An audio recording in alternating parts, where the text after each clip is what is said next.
पिछले 7 दिनों से इस फोन को यूज करने के बाद मुझे दो बातें पता चली। पहला, अगर आपको बजट में फोन बनाना है तो ऐसा फोन बनाओ। दूसरा, इतना बढ़िया फोन होने के बावजूद भी कुछ लोग इसे लेने के बाद शायद रिग्रेट कर सकते हैं। तो आपको स्टोरी की दोनों साइड पता होनी चाहिए। ये है मोटोरोला G84 और ये 12 GB रैम और 256 GB स्टोरेज के साथ आता है। तो चलो फिर देखते हैं 20,000 रुपए के अंदर क्यों ये बेस्ट फोन है और क्यों नहीं। ये एक 6.5 इंच 10-bit POLED डिस्प्ले है जो बाय डिफॉल्ट इस सैचुरेशन मोड पर आती है, जो मुझे पर्सनली उतना पसंद नहीं है क्योंकि मैं YouTube पर कंटेंट बहुत ज्यादा देखता हूँ और YouTube पर कलर्स बहुत ज्यादा बूस्टेड यहाँ पर दिखते हैं। लेकिन अगर आप YouTube के अलावा कहीं भी कंटेंट देखोगे तो वहां पर 90% लोगों को बहुत ज्यादा मजा आएगा। डिस्प्ले सामने से देखने में बहुत खूबसूरत लगती है, जिसकी एक बड़ी वजह है ये बेजल्स, जो इस प्राइस के हिसाब से काफी कम है। क्योंकि इसी प्राइस सेगमेंट में आप सैमसंग का फोन देख लो, अच्छा मत देखो, रियलमी या आईको का फोन देख लो, आपको यहाँ पर साफ साफ बड़े बड़े चिन्ह देखने को मिलेंगे जो G84 में देखने को नहीं मिलते। ब्राइटनेस यहाँ पर 1300 निट्स की दी गई है, लेकिन पर्सनली मुझे उतनी फील हुई नहीं। हाँ, यहाँ पर कमी बिल्कुल भी नहीं है। धूप में मेरा एक भी ऐसा काम नहीं है जो नहीं हुआ हो या फिर मुझे स्क्रीन को देखने में परेशानी हुई हो। हाँ, एक चीज का आपको ध्यान रखना है कि इसके अंदर कोई भी प्री अप्लाइड स्क्रीन प्रोटेक्टर नहीं मिलता। तो जब फोन आपके पास डिलीवर हो तो सबसे पहले दुकान पर जाकर इसको अनबॉक्स करना, ताकि फोन को निकालते ही आप तुरंत स्क्रीन गार्ड लगा सको। वैसे मैं अपने आप को बहुत ही रफ यूजर समझता हूँ और मेरे यूज केस में अभी तक इसमें कोई मेजर स्क्रैच वगैरह देखने को नहीं मिला है।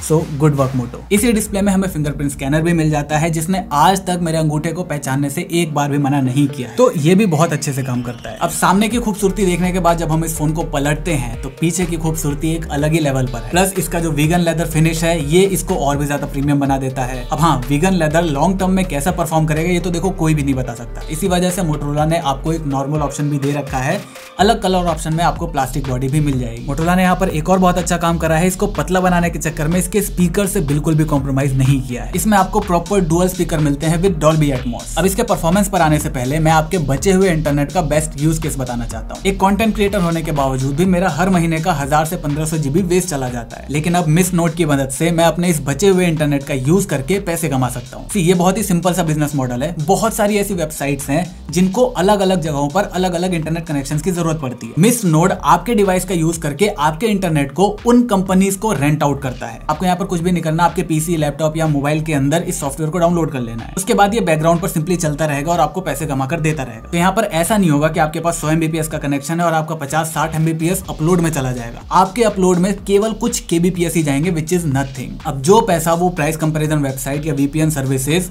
मिस नोड को देती हैं, उसका कुछ हिस्सा वो आपको दे देता है एज अ इंटरनेट प्रोवाइडर, और ये आपको मिस्टीरियम क्रिप्टो के फॉर्म में मिलेगा। इस कंपनी का जो पेमेंट सिस्टम है वो पूरा क्रिप्टो के ऊपर ही बेस्ड है, इसीलिए आपको पेमेंट क्रिप्टो में मिलता है। आपको अपनी तरफ से इन्वेस्ट या अपना पैसा कहीं भी नहीं लगाना। तो डिस्क्रिप्शन में लिंक दी हुई है, वहां पर डाउनलोड करने के बाद आप मेरा कोड टेकजंकीज यूज करोगे तो जब आप 5 मिस्ट अपने आप अर्न कर लोगे तो आपको 5 मिस्ट हमारी तरफ से मिल जाएगा। और जब आपको लगता है कि बस आपके इंटरनेट का यूज ज्यादा होने वाला है और आप रेंट आउट नहीं करना चाहते, आप वहीं पर बंद कर सकते हो इसे। चलो अब इसके परफॉर्मेंस की बात कर लेते हैं, क्योंकि उसके लिए मैं बहुत ज्यादा एक्साइटेड था। क्योंकि 20,000 रुपए के अंदर पहली बार हमें 12 GB का फिजिकल रैम देखने को मिल रही थी। तो सबसे पहले मैंने कई सारे एप्स को रैम में रखकर टेस्ट किया। 6 घंटे बाद इन 10 में से 10 एप्स रैम के अंदर बने हुए थे। और मैं आपको क्लियरली बता दूं कि मुझे नहीं लगता इस प्राइस में दूसरा कोई फोन ये काम कर पाएगा। और यहाँ पर मैं शॉक नहीं हुआ, असली झटका मुझे तब लगा जब मैंने सेम 10 के 10 एप्स 24 घंटे के बाद दोबारा ओपन करने की कोशिश करी और 10 में से 7 एप्स अभी भी रैम के अंदर मौजूद थे। इसके बाद मैंने इसे थोड़ा और पुश करा। YouTube पर 1080p 60 FPS में वीडियो चलाने के बाद मैंने इसमें BGMI खेला। फ्रेम ड्रॉप्स हो रहे थे लेकिन मुझे खेलने में कोई प्रॉब्लम नहीं आ रही थी। फिर हम इसे एक लेवल और ऊपर लेकर गए। मोटोरोला ने पहली बार अपने G सीरीज के अंदर रेडी फॉर फीचर को दिया है। ये बेसिकली आपके फोन को एक CPU बना सकता है आपके कंप्यूटर के लिए। तो मैंने इसे कनेक्ट करने के बाद सबसे पहले तो 10 क्रोम के टैब खोले। ये अपने आप में बहुत ज्यादा रैम कंज्यूम करते हैं। इसके बाद मैंने YouTube पर 1080p में वीडियो चला दी और उसके बाद मैंने इंस्टाग्राम खोल दिया। और ये सारी चीजें फुल डेस्कटॉप मोड पे चल रही थी, ऐसा नहीं मोबाइल एप्लीकेशन चल रहा था। और इन सब को यूज करने के बावजूद भी मैं UI को बहुत अच्छे से ऑपरेट कर पा रहा था। मतलब मैं 3-4 चीजें और कर सकता था। अभी मैंने ये टेस्ट केबल से किया था, आप वायरलेसली भी कर सकते हो, लेकिन शायद वायरलेस करने पे आपको इतनी अच्छी कनेक्टिविटी और इतना स्मूथ UI एक्सपीरियंस ना मिले।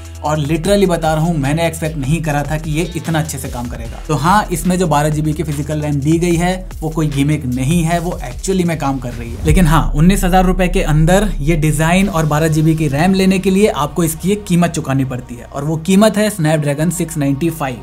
जिसके अपने कुछ रिस्ट्रिक्शंस हैं। इसमें आप 4K वीडियो नहीं देख सकते, 4K में रिकॉर्डिंग नहीं कर सकते, HDR वीडियो नहीं देख सकते। इसमें से 4K रिकॉर्डिंग को छोड़कर बाकी के दोनों काम मैं अपने 1 लाख वाले फोन के अंदर भी नहीं करता। बट स्टिल आपको पता होना चाहिए कि इस फोन में क्या चीजें नहीं हो सकती। इसके अलावा परफॉर्मेंस में मुझे कोई दिक्कत की बात नहीं आई। 90% ऑफ द टाइम 120 हर्ट्ज बहुत स्मूथ चलता है।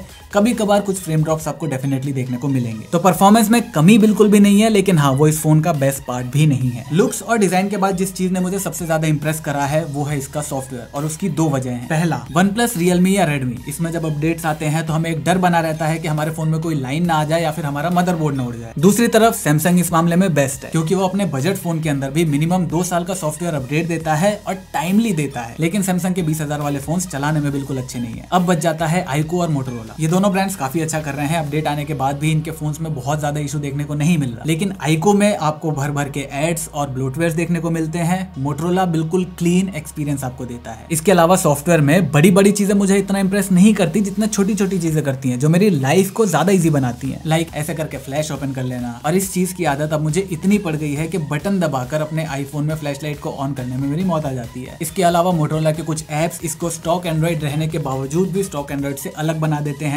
रेडी फॉर मैंने आपको बता ही दिया। सिक्योर फोल्डर की वजह से अब आप डुअल एप्स भी इसमें यूज कर सकते हो। नोटिफिकेशंस काफी ऑर्गेनाइज रहती हैं। जैसे नथिंग फोन 2 को देख लो, ये भी स्टॉक एंड्रॉइड है। यहाँ पर नोटिफिकेशन देखो कैसे फैली हुई है। मुझे अपने काम के अलावा 50 और चीजें दिख रही हैं। लेकिन Motorola के अंदर मैं सिंपली जो नोटिफिकेशन देखना चाहता हूँ वो बहुत ही क्लीन तरीके से देख सकता हूँ। प्लस UI लाइट होने की वजह से स्नैपड्रैगन 695 पर उतना ज्यादा प्रेशर नहीं पड़ता कि उसे UI को हैंडल करना पड़े। वो अपना मैक्सिमम पावर एप्स को चलाने के अंदर लगा सकता है। हाँ, बस इसमें आपको 1 साल का ही सॉफ्टवेयर अपडेट मिलेगा और 3 साल का सिक्योरिटी अपडेट। अब ये एक अच्छी बात भी है, बुरी बात भी है। बुरा इसलिए क्योंकि यहाँ पर आपको 1 साल का ही अपडेट मिल रहा है, लेकिन अच्छा इसलिए कि Motorola नंबर गेम को बढ़ाने के बजाय ऐसे सॉफ्टवेयर अपडेट के ऊपर काम कर रहा है कि आपको कोई दिक्कत ना आए सॉफ्टवेयर अपडेट करने के बाद। और मेरे हिसाब से अब एंड्रॉइड इतना डेवलप हो चुका है कि आपको ऐसा कोई ग्राउंड ब्रेकिंग फीचर देखने को नहीं मिलेगा अगले एंड्रॉइड वर्जन में जो आपको फोमो क्रिएट करके दे। और रही बात सिक्योरिटी की, तो उसके लिए आपको 3 साल का अपडेट मिल ही रहा है। तो मेरे हिसाब से ये डिसीजन ठीक है, क्योंकि यहाँ पर आपको याद रखना होगा कि कोई ब्लोटवेयर नहीं है, कोई एड्स नहीं है जहाँ से Motorola पैसे कमा रहा हो।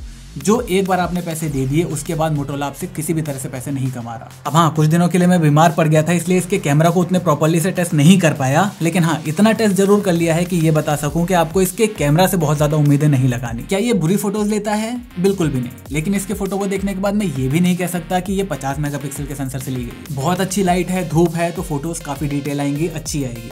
लेकिन लाइट थोड़ी सी भी कम होती है तो फोटोज यहाँ पर सॉफ्ट होनी शुरू हो जाती है। ये स्किन टोन को भी कंसिस्टेंट नहीं रख पाता। यहाँ पर 2 फोटोज हैं, दोनों अलग अलग लाइट कंडीशन में ली गई हैं, लेकिन पर्सन सेम है, लेकिन दोनों की स्किन का कलर अलग अलग है। पोर्ट्रेट मोड भी प्राइस के हिसाब से ठीक काम करता है। फ्रंट कैमरा की स्टोरी थोड़ी सी बेटर है। स्किन टोन्स को ये काफी अच्छे से मैनेज करता है, HDR को बहुत अच्छे से मैनेज कर लेता है। हाँ, एक चीज इसकी भी सेम है कि अच्छी लाइट के अंदर डिटेल्स रहती हैं, लाइट थोड़ी सी भी कम होने पर ये भी सॉफ्ट फोटोज देने लगता है। और अगर प्राइस और कंपटीशन के हिसाब से देखा जाए तो इसके नाइट शॉट काफी सही है, वहां पर मुझे किसी भी तरह का कोई कंप्लेन नहीं है। वीडियो आप ऑब्वियसली 4K में नहीं ले पाओगे, 1080p 60 FPS ले सकते हो, और प्राइस के हिसाब से जैसी आप उम्मीद लगाओगे वैसी वीडियोस लेता है। कैमरे के अलावा हैप्टिक्स भी ऐसी चीज है जहां पर कॉस्ट कटिंग दिखती है। देखो, वो भी ऐसा कुछ बुरा नहीं है, लेकिन उसे यूज करने पे लगता है कि हाँ, मैं एक बजट फोन यूज कर रहा हूँ। इसीलिए पर्सनली मैंने इसके हैप्टिक्स बंद ही करके रखे हैं। हाँ, एक चीज सरप्राइजिंग जरूर है, इसकी बॉडी को देखकर इसमें 5000 mAh की बैटरी है वो लगता नहीं है। और दूसरी बात, बैटरी बैकअप भी काफी अच्छा है। इसमें आराम से मुझे 5.5-6 घंटे का SOT मिल गया है। अगर आप नॉर्मल गेमिंग वगैरह भी करते हो तो आपका एक दिन बहुत आराम से चल जाएगा। तो अब